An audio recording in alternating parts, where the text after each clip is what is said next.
asalaamaaleykum mbokku internet yi dal leen ak jàmm ci seen chaîne Madiba Plume amati nañu mbégte jàkkaarloo waat ak yéen ci seen émission bii di enjeu tey jii nag dañ fiy dalal ki nga xamante ni moo di Mbemba Diallo coordonnateur bu club de leadership et de l'entrepreneuriat et de débat ñu war a waxtaanee ci ban taxawaay la jeunesse sénégalaise war a am face à la crise du mars 2021 monsieur Diallo ñu ngi lay nuyu. maa ngi lay fay soxna si di la ziar di rafetlu ci invitation bi ma jox donc di am mbégte encore une fois contenté ñëw rejoindre leen incha allah pour waxtaanee loo xamante ne nii daf ñu concerne ñu en tant que ay jeunes donc xanaa di la bàyyi rek ñu doxal incha allah taala lépp loo xamante ne nii war nañ cee wax rek danañ ci wax leeral lu bëree bëri donc dimbali suñu mbokk yi ak suñu morom yi parce que ñu gën a mën a siggi xool feneen. génne ay solution propose leen ko as ñu mën a romb fii nii incha allah. incha allah merci beaucoup. du ma fàtte sama chroniqueur bi ci côté bi monsieur Madiba ñu ngi lay nuyu. ñu ngi lay nuyu Fafa di nuyu suñu invité bii nii Mbemba Diallo di rafetlu trop teewaayam tey jii nii ci chaîne YouTube Madiba Plume ñu ngi nuyu tamit ñi nga xamante ni ñoo ñu seetaan à travers suñu chaîne YouTube di ñaan tamit lépp luñ fiy wax rek mu doon jàmm loo xamante ni dina jot njëriñ pour ñi nga xamante ni ñoo koy seetaan. waaw monsieur Diallo tey jii dañ doon laajte ni ban jàngat nga def tey jii nii par rapport ak réaction bu jeunesse sénégalaise am ci affaire Ousmane Sonko bi am ci fan yii nii. waaw merci beaucoup encore une fois donc laaj nga ma lu am solo te mu nekk loo xam ne yàggu naa bëgg sax am occasion tey wax ci donc gis nañ fan yi passé ay manifestations gis nañ. ay yàqu-yàqu yu fi am yàqu-yàqu yoo xam ne ni jeunesse bi am na lu ñu ci yëg nguur gi am na lu ñu ci yëg ñu waral yàqu-yàqu li sax selon ñenn ñi parce que ñenn ñi nee na ñu Sonko moo war a yàqu gi ñeneen ñi ne Adji Sarr moo ko waral ñeneen ñi ni peut-être jeunesse bi am na leen benn rancœur bu ñu am ba génn profité ci loolu noonu wàccaale waaye bu ñuy résumé rek donc yàqu-yàqu la yoo xam ne nii ak ay mbir la yoo xam ne nii ñu ñëpp ci loru ndax tey état civil yi ñu yàq suñu papier yoo fa nekk donc tey peut-être tey tribunaux yi yoo xam ne yàq nañ ko peut-être tey am na suñu dossiers yoo xam ne nii suñuy frères yoo xam ne nii seen dossier mi ngi fa woon te pourtant de ay fan yu néew wala ay weer yu néew dese woon ñu jugé leen ñu bàyyi leen ñu ñibbi donc yàqu-yàqu yooyu tax na dina si am ñoo xam ne nii dootuñu leen mën a jugé parce que xamuñu seen kayit fu mu nekk donc liggéey boobu yëpp ñu war a defar encore reconstruction boobu yëpp ñu mën a defar encore donc dina nekk loo xam ne dina xaw a difficile moo tax su may analyser dama naan yàqu-yàqu daal ñu ñëpp ci loolu nag ñeneen ñi nag dañ naan jeunesse bi dañoo def la mais man dama naan nekk jeunesse tey man mën nañ leen comprendre tey bu tey dem nañ ba wàcc donc peut-être may faral di wax ne leen tey souvent dañ naan sénégalais dafa tàppet sénégalais du wàcc sénégalais du ñaxtu sénégalais du wane li ko metti. monsieur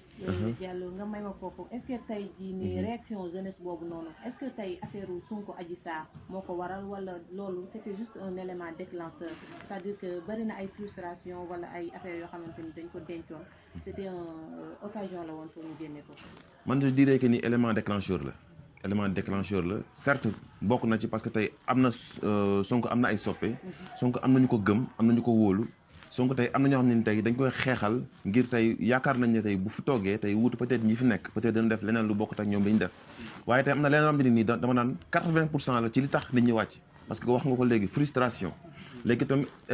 ñu bëri naan Sénégalais wax naa ko fi léegi nii moom du wàcc Sénégalais du ñaxtu du kaas waaye man ne souvent moytul ma yambar bu fipp parce que yambar bu xasee ba fipp rek daanaka ñu koy téye du yomb donc moo tax mënuloo ñàkk yii nii c'est fort probable et naturel à ce que ñu gis ko ñu constater ko maintenant quand il y a lieu de ñu mën a constater ay dégâts donc li ci am solo c'est pas di bombarder gars yi ay critiques dañoo def lii dañoo def laa dañ leen di comprendre ndax tey ñu ñëpp a bokk am nga carte d'identité am na ko man am naa ko donc ku nekk tey fi ñu yàq état civil ba boo fa amul kayit sa mbokk am na fa kayit wala sa raq-raq am na fa kayit donc tey booy dénigrer wala ngay saaga tey yaa ngi saaga wala sa bopp léegi li si ëpp solo mooy dañuy def en sorte que tey qu'est-ce que nous devons faire pour que loolu ñu def noonu ñu mën ko éviter de la part du gouvernement de la part des hommes de la part de l'opposition de la part aussi de la jeunesse et jeunesse am na si part bu ngande mais daal su ma résumé man dama naan on peut les comprendre waaye mënoon naa ñàkk mais comme que am na nag ba pare li si am solo mooy ba am si solo mooy indi solution comme ni ko ñenn ñi commencé doxalee.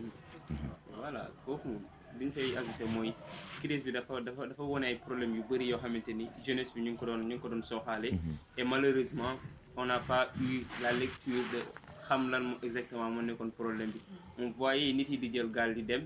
beaucoup de gens ont fermé les yeux pour ne pas comprendre exactement qu'est-ce qui se passe. Gis nañ fi ay nit yoo xamante ni dañuy jékki-jékki xaru mais on n'a pas essayé de comprendre lan moo tax loolu noonu. tey jii nii malheur boobu noonu yëpp bu dajaloo ci ab jeune boo xamante ni il a de l'espoir pour boppam il a de l'espoir pour son pays tey jii nii occasion bi dafay nekk benn catalyseur élément déclencheur boo xamante ni ça lui permet au moins mu giifal xolam métti bi nekkoon ci xolam yëpp mu mën koo dindi. extérioriser ko à travers les manifestations même si su fekkee dans ce sens là comme ni ko Memba waxee encouragé wuñu benn yàq quand même parce que quoi qu'on puisse dire on a pu bâtir suñu pays ci benn état bii nii am na loo xamante ni jot nañ ko def donc je pense que li gënoon a am solo mooy ñu jéem a xool nan la ñuy consolider loolu noonu ba xoolaat tamit lan lañ ci yokk mais pas ñuy yàq loo xam ne parce que ça nous mènera juste à des années de reconstruction et que mën na ñàkk même su fekkee on les comprend mais nous demandons juste que beneen yoon su fekkee manifestation doy am que chaque fois ñuy jéem a raisonner par rapport ak suñu intérêt loo xamante ni suñu intérêt. mën nañu wax ne boog peut-être un moyen en tout cas message bu ñu doon lancé la mais peut-être que mënoon nañu revoir manière bi ñu ko defee. yow côté boobu daal nga bëggoon a waxee daal. c'est ça c'est la manière qui fait défaut. voilà monsieur Diallo damay ñëwaat ci yow tey jii nii face à li fi jot a xew yëpp. tey jii nii question bu may posé mooy ban taxawaay la jeunesse bi war a am tey jii nii pour jóge ci situation yi en tout cas crise yu ñu affaire bii di mën a jural yëpp tey ban taxawaay lañ ci mën a def. waaw di la jaajëfal soxna si question yu pertinente yi nga may laaj ndax te foofu sax la ñuy gën a xaaree tey ñu mën a apporter ay solutions parce que dëgg la état mi ngi fi am na ay discours d'apaisement yu ñu fi dégg sëriñ si wax nañu ñu bëri wax nañu déggaat nañu ay financement mais dama naan man loolu yëpp man du ma ci basé wu parce que li ñuy wax naan avant que nga xalaat financement tey buñ la financé nga ñi da nga bëgg defar poulailler mais bu fekkee tu n'as aucune compétence ci affaire poulailler est-ce que buñ la financé di nga ko mën def non bu dee da nga bëgg def agriculture et que tu n'as aucune compétence en agriculture est-ce que di nga mën dem non donc tey ñun jeunesse bi dañu war a njëkk jàng mooy lii fi ñu war a njëkk ñëwee mooy xoolaat ni ñuy jàngee xoolaat ni ñuy doxalee mooy tey jii bu ñu wax investissement ci benn domaine comme ça nga formé wu ci domaine bi avant que nga ci laaj ay investissement ak affaire yooyu. mën nga si sax bañ a formé wu parce que tey dañ naan mënuñu nekk érudit si fépp tey Madiba moom mën na nekk par exemple tey benn expert ci domaine agriculture mais mënul xam dara ci côté digital tey mën nañ am benn complémentarité entre man ak moom tey foo la ñuy xaar jeunesse bi mais malheureusement tey on a constaté un système boo xam ne nii nit ñuy jàngalee tey da nga am licence mais comme si bac nga am da ngay am master te comme si bac nga licence nga am en fait foofu la ñu war a ñëwaat xoolaat naka la ñuy jàngalee am na yenn modules yoo xam ne nii wala yenn filières yi foog ñu dugal ci yenn yi tey da ngay gis koo xam ne nii su ma jël exemple FASEC faculté bi ma nekk il faut nga dem ba master 2 doogaa di jàng benn logiciel boo xam ne nii yow moom nga war a soxla boo nekkee gestionnaire comptable pour mën a def stage xam kon tu perds 5 ans doogaa di opérationnel donc ñun fa la ñu war a ñëwee donc man li may résumer rek mooy la jeunesse doit désapprendre d'abord ensuite ñu mën a réapprendre maintenant désapprentissage boobu noonu mooy lépp loo xam ne dañ koy jàng bu nekk des choses dëgg la théorie elle est bonne mais nañu jàng nañu privilégier la pratique loo jàng demal sur le terrain nga appliquer ko bu fekkee c'est en entreprise demal en entreprise nga appliquer ko na état bi man foofu laa ki gën a xaare on n'a pas besoin d'argent mais on a besoin d'appui psychologique technique moral tey am na yoo xam ne des fois dama leen di gis dama naan ñii est-ce que sax carrément ay étudiants lañ mais loolu yëpp lu ko waral tey c'est le système qui nous a formaté de cette sorte-là imagine yàq nañu ay état civil et pourtant il y a pas mal de jeunes yoo xam ne mais ñu ngi ay développeurs web lañ ñu ne nii c'est-à-dire que ils sont dans le digital à 1000% mais qu'est-ce qui leur empêche de proposer des solutions alternatives en guise de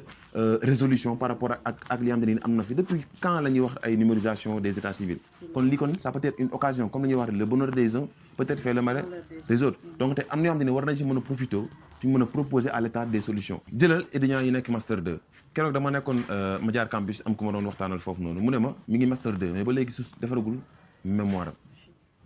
malheureusement sax ñenn ñi xamuñu sax bourse aide bi leen a jox pour ñu mën a def seen mémoire xamuñu pour lan la et pourtant tey note dans les normes état daf leen di jàppale pour que ñu mën a def seen recherche convenablement parce que tey recherche yoon ñu def noonu bu ñu demee ba pare état daf ci war a sukkandiku am na ci yoo xam ne nii ça peut permettre mu nekk ay projet de développement mais malheureusement ñun en tant qu'étudiant on ne pense même pas à ça maintenant ak beneen chose aussi tamit tey monde bi dafa avancé tey y a de nouveaux métiers y a de nouvelles techniques d'accord y a de nouvelles perspectives ñu nañ ci nekk ñu jàng d'accord ñu gën a former waat ñu gën a miser waat ci la pratique pour mën a apporter ay solutions à la fois pour ñun mais aussi pour notre pays parce que comme le dit François Pérou le développement c'est l'ensemble des changements mentaux d'abord et sociaux d'une population qui la rend apte à faire croître cumulativement et durablement son produit réel global. Donc ñun war nañu defaraat encore suñu mental defaraat encore suñu dundin pour que ñu mën a participer à ce développement parce que ñun kese ñun ñoo ko war a mën a def. ni kon jeunes yi tey comme accompagnement daal lañ gën a soxla que ay financement affaire yooyu nañ leen accompagner. surtout la formation. surtout la formation. Voilà li mu wax foofu noonu dafa am solo trop quoi parce que on a tendance à chaque fois bu ñu waxee on pense que c'est l'argent qui solutionne les choses non mais d'abord y a quelque chose qui doit avoir dans la tête. Nit ki boo koy jox xaalis ci lan nga koy jox xaalis parce que jox nit ki xaalis te amul benn formation day yàq xaalis bi alors ça sera un éternel recommencement et aussi dafa am benn aspect bu am solo benn notion bu ñuy wax autodidacte maanaam ngay jàngal sa bopp que nga bañ a nekk koo xamante ni tu te dis voilà maa ngi département anglais ci anglais kese laay yem maa ngi histoire ci histoire kese laay yem wala géo kese laay yem mais il te faudra à chaque fois nga jéem a ubbi sa bopp par rapport ak li xew mu ngi koy wax léegi naa y a de nouveau métiers yoo xamante ni ñu ngi ñëw et que y a d'autres métiers yoo xamante ni ñu ngi koy jàng tey ji ñu ngi ci préparer mais ça va disparaître d'ici 20 ou 30 ans tey ban préparation la ñu am par rapport ak loolu digital bi numérique c'est le monde du futur. Est-ce que ñun ñu ngi ciy préparé par rapport est-ce que ñu ngi formé par rapport au métier du digital. Pas encore ni kon tey dañu war a développer benn capacité d'adaptation ci. Surtout ça là on est des êtres humains on est appelé à s'adapter bu ñu adapté wul rek on va disparaître ça moom y a aucun doute dans cela parce que monde bi ni muy évoluer dafa gaaw boo seetloo ni ñu tubaab bi rawee c'est énorme c'est énorme tey jii nii ñun. suñu idée fan la waroon nekk mooy crise bi nii dëgg la métti na dëgg la baaxul mais ban solution la ñu war a mën a apporter jeunes yi ils comprennent beaucoup de choses mais là le problème c'est comment mettre ça en pratique te loolu comme ni mu ko waxee sànq il faut qu'il y ait complémentarité man lii laa jàng yow lii nga jàng nañ boole loolu noonu pour mu jéem a mën dara parce que suñu pays ñun ñoo ko war a développer à la globale on n'attendra jamais parce que 60 ans ci léegi on a toujours attendu que loolu di am et si on continue comme ça va rester toujours le même éternel recommencement on va toujours attendre l'État et toujours par solution comme d'habitude. Donc daal su ma la déggee c'est le moment d'agir daal ñu bañ a xaarati.